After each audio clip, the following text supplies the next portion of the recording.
Hi there, this is Chris Maddox from the Wild Woman Project, and I want to talk to you today about something I like to think of as deep space.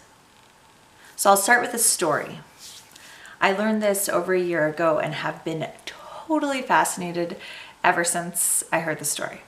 So it turns out there are many kinds of sea turtles who are born in a place and who take off into the ocean for multi-year migration. Okay, so big, vast ocean, in many cases like hundreds and hundreds of miles.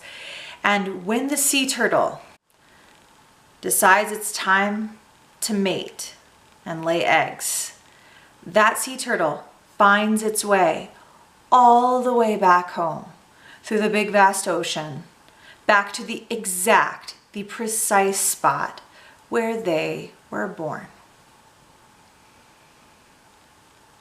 This really blows my mind.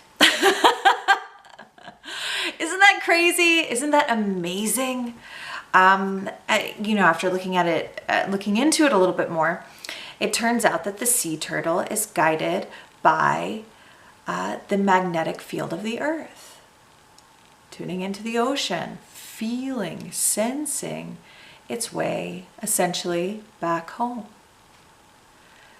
So I've been thinking about the sea turtle a lot ever since we started this moon cycle that we're in, that began on June 23rd with the new moon in Cancer, where as a community here at the Wild Woman Project, we have been cultivating, thinking about, exploring intuition, this aspect of ourself which is more instinctual, associated with a kind of knowing that comes from someplace deep inside. It's not necessarily dependent at all on our logical, rational, linear sense of things. And when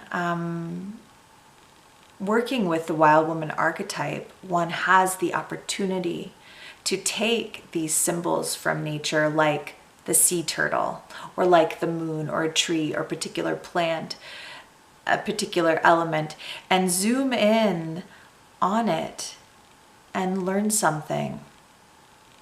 Learn something about what is universal in the experience of that being, and what it wakes up in us as we begin to relate and sort of contemplate it and tune into it and wonder about it. So there is this experience that we all have access to if we sort of know about it and try. And I call it deep space. You might have another name for it. But deep space, sort of evoking that cosmic quality of this vast, open, somewhat quiet sphere where we can, if we cultivate this inside of us, right? This vast, quiet sphere, suddenly we can become aware of, awake to all of the dimensions of our being.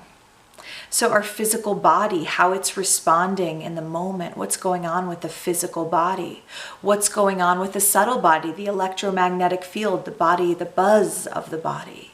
At any moment, we can tune into that. What's going on in the emotional aspect of self, the emotional ebb and flow, how are we feeling?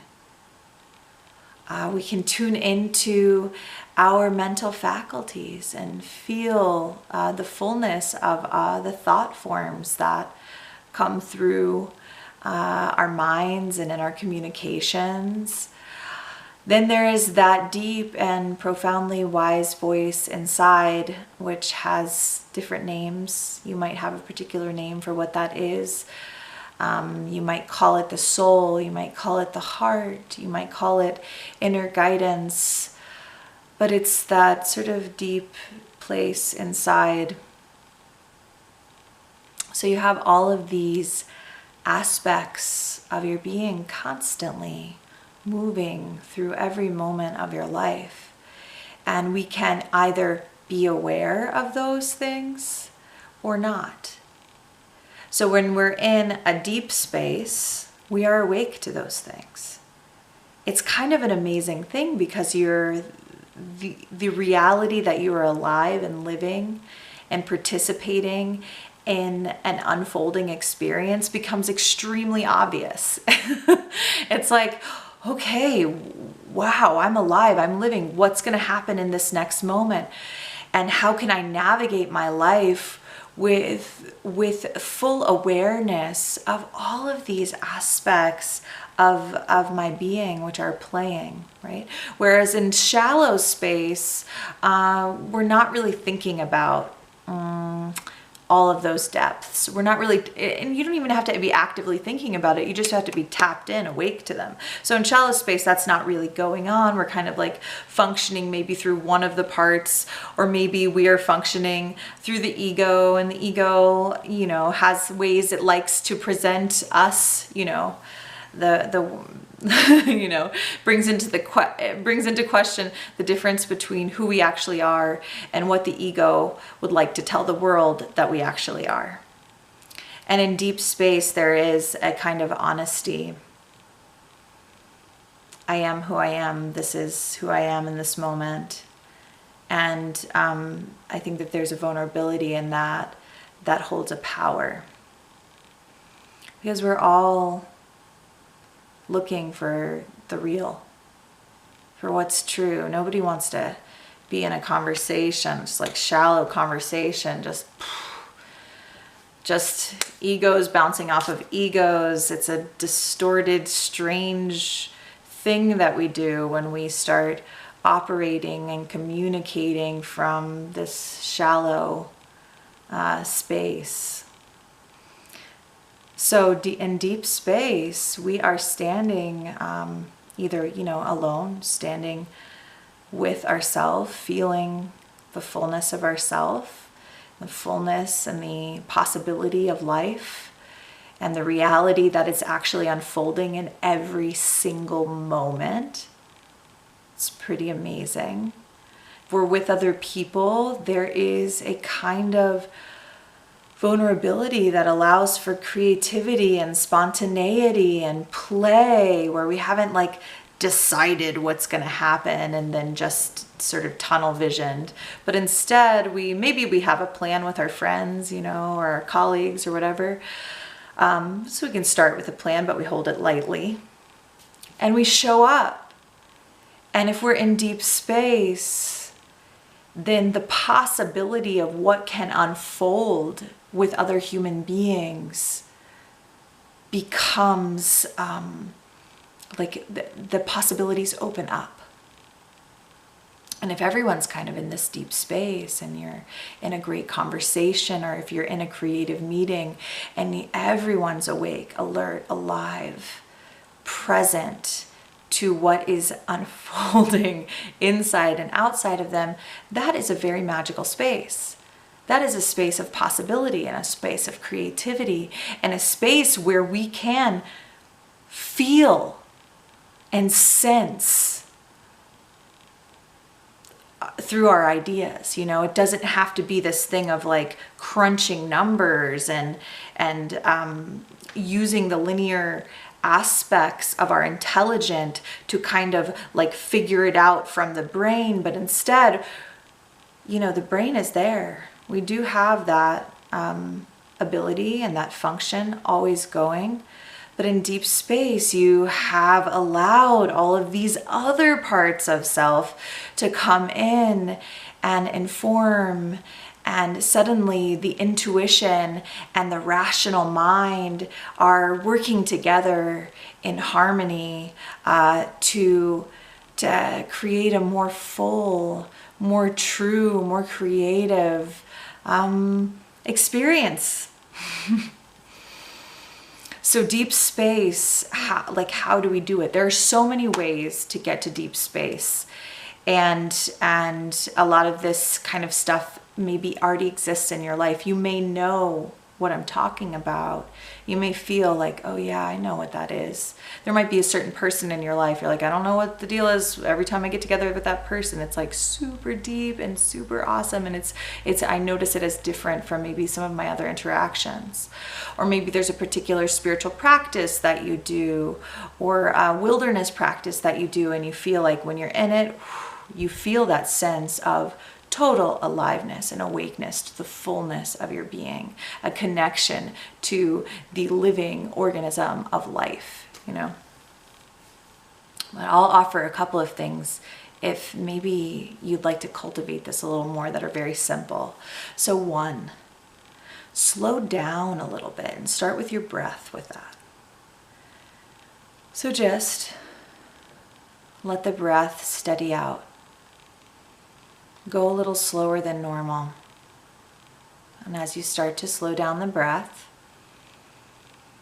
different things will begin to happen. You have a little bit more space. You're not in so much of a rush. And the breath has this way of kind of gathering up all of these parts of ourselves into unity. It's a beautiful thing. So just sort of slow down the breath. Slow down your physical body. So whether you're taking a walk in your neighborhood or in nature, or you're taking a walk to the bathroom, go a little slower and see if you can feel the fullness of your being as you do that. That's like, again, physical body, electromagnetic field of the body, your emotional state, the mental state, the soul, like you're carrying it all with you all the time. Can you notice it? And slowing down helps with that. Allow yourself to let your guard down a little bit. Like we have certain ways, and you might just do this alone at first, We have certain ways like armor that we build up over time. Suddenly we're making this facial expression all the time, or the body's clenched up like this, And if you could think of like softening the face, like letting any masks go. Masks and armor can be very important for the survival early on. But as we grow and as we begin to, move more deeply into our adulthood, and we begin to be the creators of our life, then, hopefully we're safe enough to let our guard down, to soften the shoulders, to soften the chest, to soften the face, and just allow yourself to stop hiding from yourself. And eventually, once you feel comfortable, you can begin to be softer with other people. Take off the armor with other people. And maybe starting with the people that you trust. And the last thing I'll give is that thing of viewing the life that is literally like you're living life like right now. That's happening. We're doing this, right? We're living. It's and if you could relate to that life, less like what's going to happen, and more like open to the possibilities, open to what presents itself, open to the communication, like life is constantly communicating to us. It is so beautiful if we can actually allow for that, instead of like being in our own heads thinking we know everything and that we have a plan and that we're just going to think about that plan.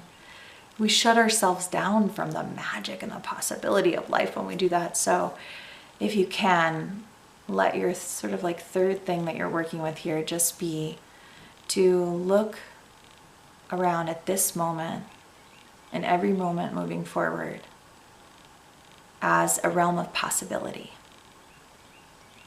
A realm of possibility. So I'm wishing you lots of deep space. May you find your inner sea turtle and sense your way home again and home again. And if you're interested in exploring deep space with us here at the Wild Woman Project, there are 2 ways that you can do this.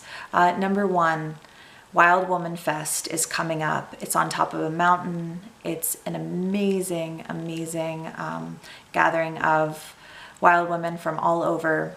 And one of the offerings that you'll see on the schedule are deep space sessions, and they're held by very gifted circle leaders. And they will guide you in a process of experiencing deep space. So that's one.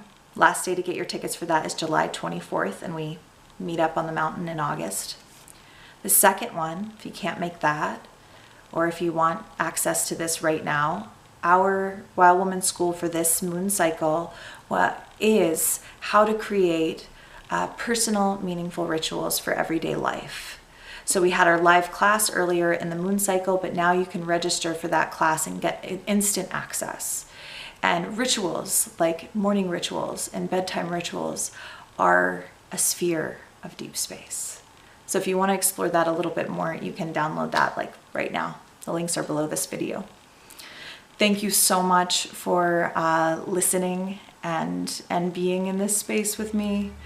And I will talk to you again on the new moon, which is coming very soon, July 23rd. So I'll see you then.